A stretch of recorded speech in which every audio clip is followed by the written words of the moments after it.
The United Nations Human Rights Council points out that President Gotabaya Rajapaksa left the country on the 15th of July after months of public protests across the island. His successor, President Ranil Wickremesinghe, declared another state of emergency on the 17th of July, pledging to take strict action against troublemakers, the United Nations said. Since then, the Parliament of Sri Lanka has approved an ordinance on the 27th of July 2022, extending the current state of emergency for another month, imposing a curfew and giving broad and discretionary powers to the security forces and the military. The UN Human Rights Council also noted that such powers would allow them to detain protesters and search private property without judicial oversight. The experts emphasized that the Sri Lankan government has raised concerns about the misuse of emergency measures on many occasions, but to no avail, and condemns the violation of the right to peaceful assembly and expression. Given Sri Lanka's years of abuse of emergency powers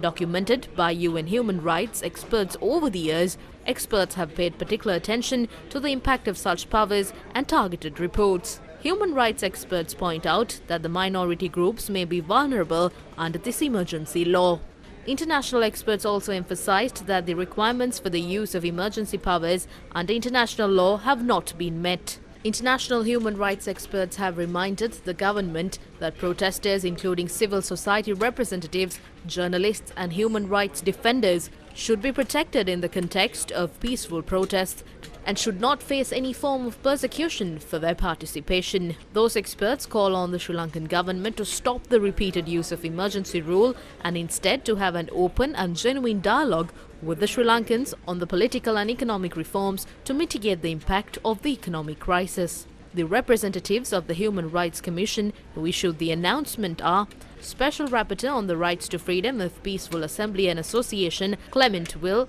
Atia Waris, an independent expert on foreign debt and human rights, Fabian Salvioli, Special Rapporteur on the Promotion of Truth, Justice, Reparations and Ensuring Non-Repetition, Special Rapporteur on the Right to Development, Saad Al-Faragi. In addition, the Special Rapporteur on the Right to Food, Michael Fakiri, Miriam Castillo, Mumba Malila, Alina Steinert, Priya Gopalan, Working Group on Arbitrary Detention, Matthew Gillett, Special Rapporteur on Rights of Indigenous Peoples, Francisco Cali, including Special Rapporteur on Freedom of Expression, Irene Khan and Mary Lawler.